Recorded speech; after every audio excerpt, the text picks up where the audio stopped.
Le grand sculpteur colombien Fernando Botero s'est invité à Rabat à travers son œuvre très célèbre, Le Cheval. Elle est installée devant l'entrée principale du musée Mohamed VI d'art moderne et contemporain.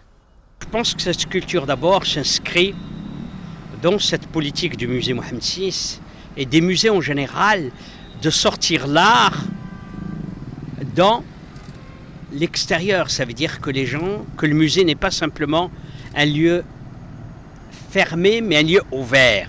La sculpture fait partie d'abord de ce que j'appellerais illuminer une ville comme Rabat.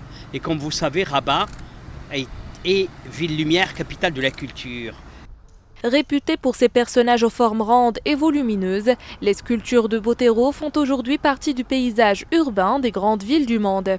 Botero aujourd'hui se trouve à New York, se trouve à Washington, se trouve à Dubaï, se trouve dans toutes les grandes capitales du monde.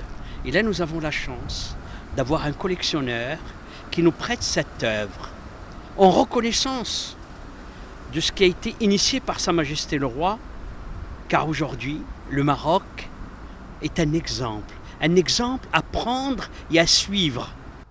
Avec ses 3 mètres de haut et ses 2 tonnes de bronze, cette sculpture s'ajoute également à l'œuvre de la sculptrice marocaine Ikram Qabbaj qui prend la forme d'un triptyque de 3 sculptures en marbre noir poli et le guerrier Massaï d'Ousmane Sow.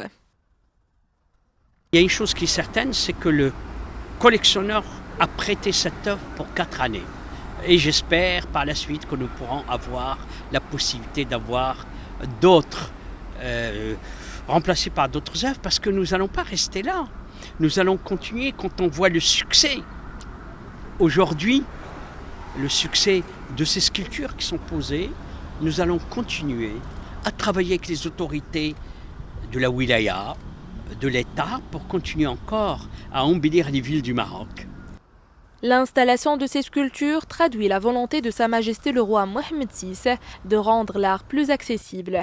C'est également une invitation à découvrir les collections du musée Mohamed VI d'art moderne et contemporain de l'extérieur, mais aussi à explorer les espaces environnants.